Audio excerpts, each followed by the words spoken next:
बच्चों, कैसे हैं आप लोग। आज के परिसर अध्ययन के वीडियो में आप सभी का स्वागत है। बच्चों, हम लोग पढ़ रहे थे पाठ 18 लोक कल्याणकारी स्वराज्य का प्रबंधन। लोक कल्याणकारी अर्थात लोगों के हित के लिए जो स्वराज्य की स्थापना शिवाजी महाराज ने की थी, उसका प्रबंधन शिवाजी महाराज ने किस प्रकार किया, वो हम इस पाठ में देख रहे थे। इसमें हमने देखा कि स्वराज्य का कामकाज सुव्यवस्थित रूप से चले, स्वराज्य का प्रशासन अच्छी तरह से हो, इसलिए शिवाजी महाराज ने अपने स्वराज्य को 8 भागों में नियुक्त किया था और उसके लिए अलग अलग प्रधान नियुक्त किए थे, जिसे कि अष्ट प्रधान मंडल कहते थे। उनके कार्यों के बारे में, उनके नामों को हमने देखा। इसके साथ ही हमने देखा कि पर्यावरण संरक्षण के लिए शिवाजी महाराज कितने जागरूक थे। पर्यावरण की सुरक्षा के लिए शिवाजी महाराज ने कठोर कदम उठाए और उसका प्रबंधन अच्छी तरह से किया। पर्यावरण के साथ साथ जल प्रबंधन की भी उचित व्यवस्था शिवाजी महाराज ने की थी। जल प्रबंधन के लिए कौन कौन से उपाय शिवाजी महाराज ने किए, वो सब हमने अब तक के वीडियो में देखा था। आज के वीडियो में हम उसके आगे का पार्ट देखते हैं, तो आइए देखते हैं।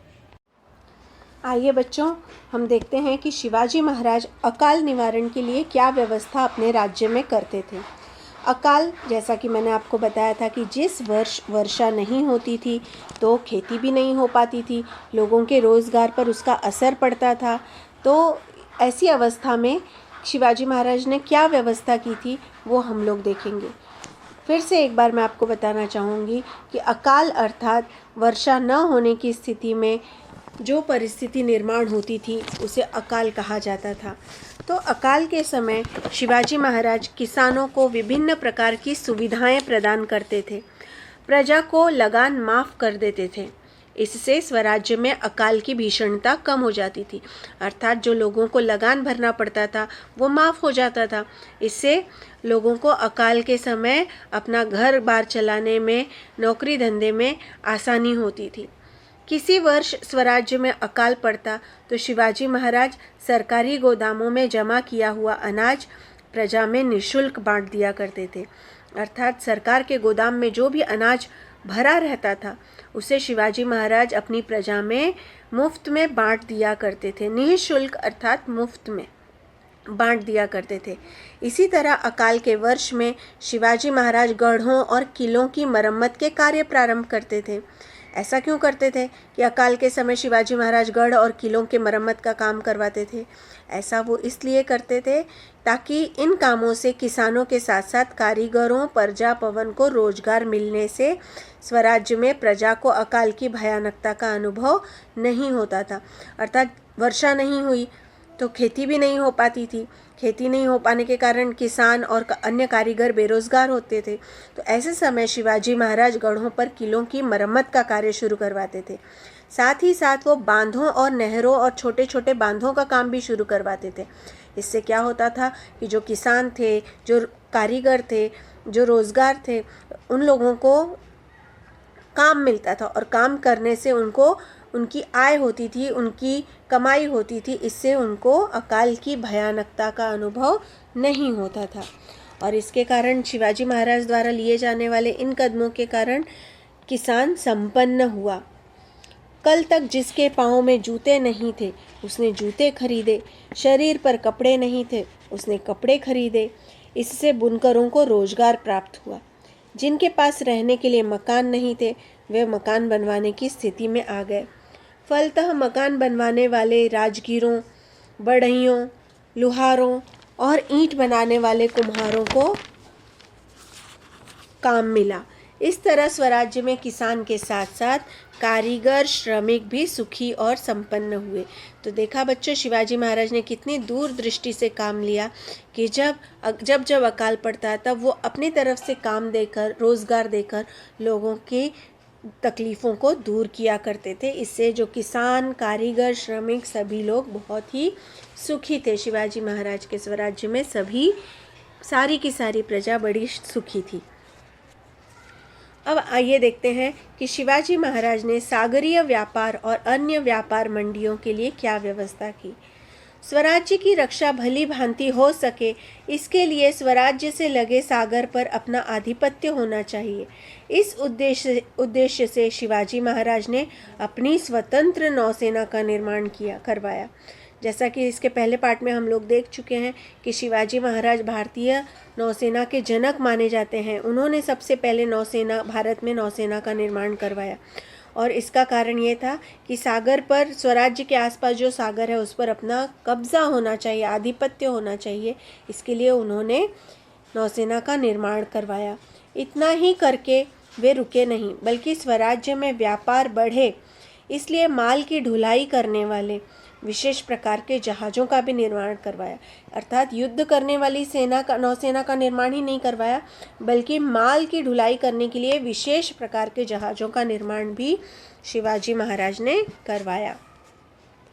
राजापुर जैसे व्यापारिक बंदरगाहों का विकास करवाया। इसी तरह रायगढ़ पर विशेष बाजार हाट बसाई। पुणे के समीप खेड़ शिवापुर के रूप में स्वतंत्र व्यापारिक मंडी प्रारंभ की। बड़े गांवों में तथा सड़क किनारे गांवों में व्यापारिक हाटों का निर्माण करवाया। वीर माता जीजाबाई के आदेश पर पुणे के समीप पाषाण गांव में एक नई हाट बनवाई गई थी। इसका उल्लेख जीजापुर के रूप में किया जाता है। स्वराज्य के व्यापार में वृद्धि हो, इसलिए शिवाजी महाराज ने बाहरी प्रदेशों से आने वाली वस्तुओं पर अधिक कर लगाया। अर्थात स्वराज्य के लोग जो व्यापार कर रहे हैं उनमें बढ़ावा हो, इसलिए बाहर के देशों से आने वाली वस्तुओं पर शिवाजी महाराज ने अधिक कर लगाया। ऐसा क्यों किया? कि ताकि लोग अपने स्वराज्य का सामान अधिक खरीदें। अधिक कर होने के कारण बाहर से आने वाले सामान महंगे हुआ करते थे, तो लोग अपने राज्य में बनी हुई चीज़ें खरीदा करते थे। इससे स्वराज्य के व्यापार में वृद्धि हुई। उन्होंने पुर्तगाली सीमा से आने वाले नमक पर अधिक कर लगाया। इससे उस नमक की कीमत बढ़ गई, परंतु स्वराज्य में तैयार होने वाले नमक पर कर कम कर दिया। अर्थात स्वराज्य में जो नमक तैयार किया जाता था उस पर कम कर दिया, इसलिए लोगों को स्वराज्य में बना नमक सस्ते में मिलने लगा। अर्थात स्वराज्य के नमक का व्यापार बढ़ा और स्थानीय व्यापार को प्रोत्साहन मिला। स्वराज्य में चलने वाले व्यापार उद्योगों में वृद्धि होने के लिए शिवाजी महाराज प्रयासरत थे। अपनी प्रजा के साथ व्यापारी किसी भी प्रकार की धोखाधड़ी न करें, ठगी न करें, इसके लिए वे विशेष रूप से ध्यान देते थे। कोंकण में नारियल और सुपारी के व्यवसाय में लोगों के साथ धोखाधड़ी हो रही थी। यह पता चलने पर शिवाजी महाराज ने वहाँ के सूबेदार को चेतावनी भी दी थी। बच्चों, तो ये सब था, हमने व्यापार के लिए शिवाजी महाराज ने क्या व्यवस्था की, सागरी व्यापार के लिए क्या व्यवस्था की, ये सब देखा। अब हम देखेंगे कि शिवाजी महाराज स्त्रियों का किस तरह से सम्मान करते थे। स्त्रियों के प्रति उनके मन में कितने सम्मान की भावना थी। शिवाजी महाराज का आदेश था कि युद्ध के समय शत्रु दल की स्त्रियों अथवा बच्चों को किसी भी प्रकार की क्षति नहीं पहुंचनी चाहिए, उल्टे उनके साथ सम्मान का व्यवहार करना चाहिए। उन्होंने स्वयं अपने आचरण से स्त्रियों के साथ किस प्रकार सम्मान का व्यवहार किया जाता है इसका आदर्श प्रस्तुत किया है। अर्थात इससे ये पता चलता है कि शिवाजी महाराज केवल कहते नहीं थे, वो जो कहते थे वो स्वयं भी करके दिखाते थे। उन्होंने अपने सैनिकों को आदेश दिया था कि स्त्रियों और बच्चों का सम्मान करना चाहिए, उन्हें क्षति नहीं पहुंचानी चाहिए। तो ऐसा कार्य शिवाजी महाराज ने स्वयं करके दिखाया, अपना आदर्श सबके सामने प्रस्तुत किया। मराठी सेना कर्नाटक की बेलवड़ी में गढ़ी जीतने के लिए गई थी। उस गढ़ी की रक्षा करने के लिए मलम्मा देसाई नामक वीरांगना ने प्रखर संघर्ष किया, यानी बड़ा संघर्ष किया। बेलवड़ी नाम की जो गढ़ी थी कर्नाटक में, उसकी रक्षा के लिए मलम्मा देसाई ने बहुत संघर्ष किया। उनकी वीरता का समाचार शिवाजी महाराज तक पहुंचा। उन्होंने मलम्मा को अपनी छोटी बहन मान लिया। जब शिवाजी महाराज को पता चला कि गढ़ी की रक्षा के लिए मलम्मा देसाई कितनी जी जान से लड़ रही हैं, तो शिवाजी महाराज ने मलम्मा को अपनी छोटी बहन मान लिया और उसकी गढ़ी और उसके गांव सम्मानपूर्वक उसे लौटा दिए। अर्थात शिवाजी महाराज की सेना जिस गढ़ी को जीतने के लिए गई थी, वो गढ़ी शिवाजी महाराज ने सम्मानपूर्वक मलम्मा को लौटा दिए और उसे सावित्री उपाधि दी। शिवाजी महाराज ने मलम्मा को सावित्री उपाधि दी। तो बच्चों, इस प्रकार शिवाजी महाराज स्त्रियों का भी बहुत सम्मान किया करते थे। बच्चों, आज के वीडियो में हमने देखा कि शिवाजी महाराज ने अकाल निवारण के लिए क्या क्या व्यवस्था की, सागरीय व्यापार और मंडियों के लिए शिवाजी महाराज ने क्या व्यवस्था की, और साथ ही हमने ये भी देखा कि शिवाजी महाराज स्त्रियों का कितना सम्मान किया करते थे। आज की वीडियो में बस इतना ही। इसके आगे का पार्ट हम अगले वीडियो में देखेंगे। आज के वीडियो पर आधारित मैं आपको गृह कार्य दूंगी, जिसे आप अपनी कॉपी में लिखिएगा। और हाँ, अपना बहुत ज़्यादा ध्यान रखिए, मास्क और सैनिटाइजर का इस्तेमाल करिए, 2 गज दूरी का पालन करिए। नमस्ते।